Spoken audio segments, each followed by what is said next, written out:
ইলিশ মাছ দিয়ে কচু শাকের তরকারি। তার জন্য ভালো করে মাছটা ধুয়ে নিয়েছি, নিয়ে নুন হলুদ মাখিয়ে নিলাম। নিয়ে তারপরে কি করা যাবে, মাছটাকে ভাজতে হবে। মাছটা ভেজেও তুলে নিলাম। তারপরে কচু আলু বেগুন সব কিছু সবজি একসঙ্গে কেটে নিলাম। কচুগুলোকে ভালো করে ভেজে নিলাম, একদম ডিপলি ফ্রাই করলাম।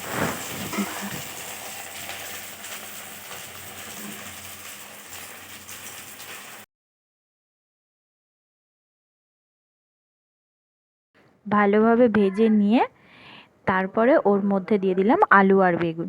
আলু বেগুনগুলোও ভালোভাবে ভাজা হয়ে এলো। তার মধ্যে দিয়ে দিলাম পেঁয়াজ। পেঁয়াজগুলো যখন ভালোভাবে ভাজা হয়ে আসবে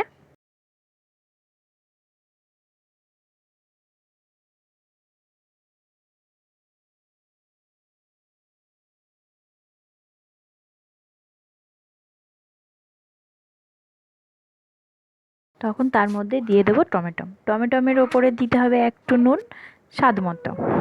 আমি তারপরে দিলাম কি, তাছাড়া এই রান্নাটাই অসম্পূর্ণ। রসুন বাটা, আদা বাটা, জিরে, রাঁধুনি আর ধনে একসঙ্গে বেটে রাখা আছে, ওটাই দিয়ে দিলাম।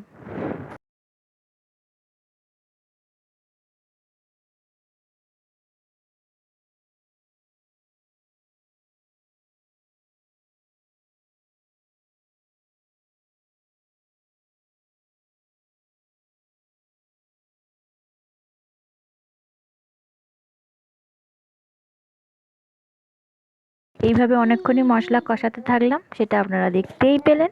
তারপরে লো টু মিডিয়ামে দিয়ে আমরা ঝোল ফুটতে দেব।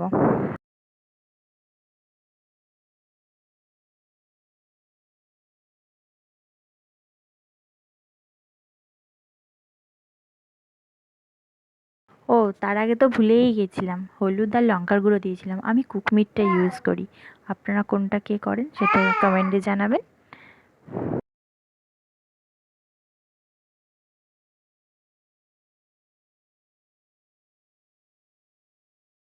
ঝোলটা ততক্ষণ ফুটছে, ঝোলটাকে ফুটতে দিয়ে তারপর আমরা